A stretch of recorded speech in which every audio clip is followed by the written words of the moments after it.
De fortes pluies continuent de frapper toutes les provinces du sud le long du golfe de Thaïlande jusqu'à samedi, entraînant la suspension de nombreux services ferroviaires en raison des voies inondées entre Pattani et Yala. Le bureau météorologique surveillant la situation dans la région sud le long du golfe de Thaïlande a émis un nouvel avertissement jeudi concernant des pluies torrentielles dans 8 provinces jusqu'à dimanche, ce qui pourrait aggraver les inondations après une semaine de précipitations continues. Les provinces à risque sont les suivantes. Chumphon, Suratani, Nakhon Si Thammarat, Phattalung, Songkhla, Pattani, Yala, Narathiwat. Les météorologues recommandent aux opérateurs de petites embarcations de rester à quai en raison des fortes vagues et de la mer agitée. Les habitants près des montagnes sont invités à rester extrêmement vigilants face aux risques potentiels de ruissellement soudain. Des inondations dévastatrices. Ces 8 provinces ont été sévèrement touchées par des inondations provoquées par des pluies diluviennes. Yala figure parmi les provinces les plus gravement affectées, en particulier le district de Muang, qui a enregistré les précipitations les plus importantes mercredi. Le Bureau des relations publiques de Yala a rapporté que c'étaient les pires inondations dans la province depuis 3 décennies. Jeudi, les autorités de Yala ont conseillé aux habitants vivant le long de la rivière Pattani, dans le district de Muang, de déplacer leurs biens vers des zones en hauteur. De fortes pluies ont également touché tous les districts de Narathiwat. Le district de Yaran, dans la province voisine de Pattani, a été déclaré zone sinistrée en raison d'importantes précipitations. Le Bureau des relations publiques de Pattani a signalé jeudi que les pluies continuaient, provoquant le débordement des rivières Pattani et Seburi. Selon le département météorologique, les fortes pluies dans la partie orientale du sud sont dues à un puissant vent de mousson du nord-est et à un système de basse pression. Perturbation des services ferroviaires. La Société des chemins de fer de Thaïlande, SRT, a annoncé jeudi que tous les trains en direction des gares de Yala et Sangkhalok s'arrêtaient à Attigray, dans la province de Songkhla, à l'exception des trains locaux numéro 463 et 464, qui circulent entre Phattalung et Sangkhalok, avec un arrêt à la gare de Tepa à Songkhla. Cette interruption de service est causée par des inondations sur les voies entre la gare de Mekaen, à Pattani, et celle de Raman, à Yala. La SRT a conseillé aux voyageurs de suivre régulièrement les mises à jour concernant les services. Les trains à destination de Suratani, Nakhon Si Thammarat, Tramg et Phattalung ne sont pas affectés par les conditions météorologiques extrêmes. La police a mené plusieurs raids dans la province de Chiang Mai, dans le nord de la Thaïlande, aboutissant à la plus grande saisie d'équipements liés à des arnaques téléphoniques dans le pays. Ces activités sont liées à un réseau thaï-chinois. Les officiers ont perquisitionné 11 maisons louées dans les districts de Muang, Sansei et Sangkhamphaeng mardi, découvrant 642 boîtiers SIM, 590 000 cartes SIM, 72 ordinateurs, 1455 téléphones portables et 47 lecteurs de cartes SIM, a déclaré le pôle-lieutenant Genjirabob Buridej, commissaire du Bureau central des enquêtes, CIB, lors d'une conférence de presse mercredi. C'est la plus grande saisie d'équipements pour arnaque téléphonique en Thaïlande, a affirmé le commissaire. Arrestation. Lors des raids, la police a arrêté 15 suspects, dont 2 Thaïlandais, 5 ressortissants chinois et 8 personnes originaires du Myanmar. Parmi les suspects figure une femme thaïlandaise de 30 ans, Jirapan Prakobkit, dont le mari chinois, actuellement en fuite, est soupçonné d'être à la tête de l'opération. La femme aurait loué les maisons utilisées pour les activités criminelles et réglait les factures associées. Méthodes utilisées. Les boîtiers SIM étaient utilisés pour créer de faux comptes sur les réseaux sociaux, ensuite revendus à d'autres gangs impliqués dans des arnaques téléphoniques et des crimes en ligne, a expliqué le chef du CIB. Ils utilisaient ces dispositifs pour contourner les algorithmes de sécurité des réseaux sociaux, qui considéraient les faux comptes comme authentiques.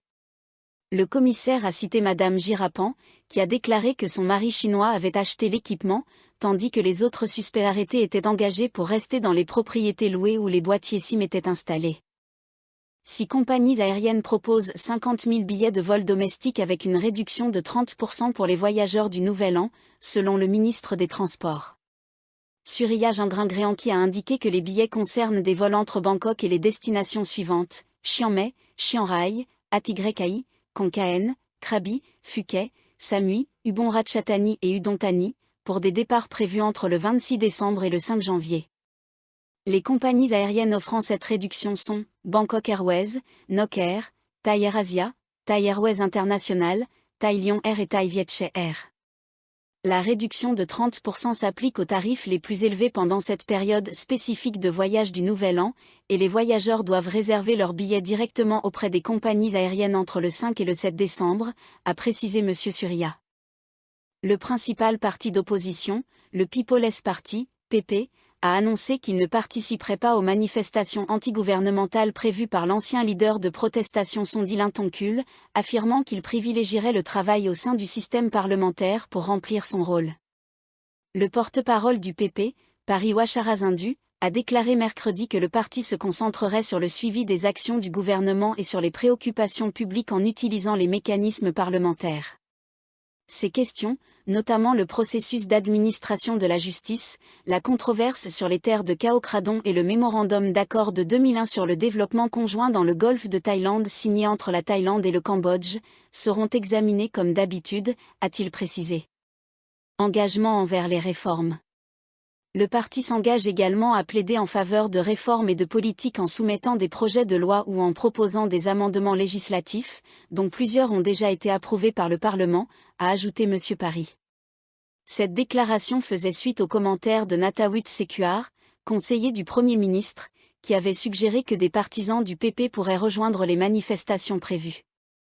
Le porte-parole du PP a rejeté ces déclarations comme étant de la spéculation, affirmant ne pas savoir sur quoi elles étaient fondées. Cependant, il a réaffirmé que le parti soutient la liberté d'expression des citoyens, même si les opinions exprimées diffèrent des siennes, et espère que ces expressions politiques respecteront les principes démocratiques. Le parti n'a aucune intention de fomenter des mouvements politiques en dehors du Parlement. Nous sommes déterminés à travailler dans le cadre du système pour contrôler le gouvernement et plaider pour des changements, a-t-il déclaré. Projet de manifestation de Sondi. Monsieur Sondi, ancien leader de l'ex-Alliance du peuple pour la démocratie, PAD, a provoqué des remous cette semaine en annonçant son intention d'organiser régulièrement des activités l'année prochaine. Certains observateurs craignent que ces activités n'évoluent en manifestations de masse contre le gouvernement dirigé par le feu Thaï et n'aboutissent à une prise de pouvoir. M. Natawut a rappelé que les manifestations précédentes contre les gouvernements Thaï Rak Thaï et feu Thaï avaient conduit au coup d'État de 2006 et 2014. Appel à la stabilité.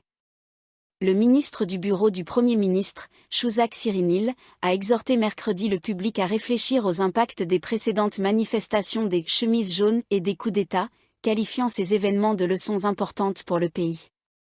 Il a souligné que ces incidents avaient provoqué une instabilité politique qui constituait un obstacle majeur au développement du pays.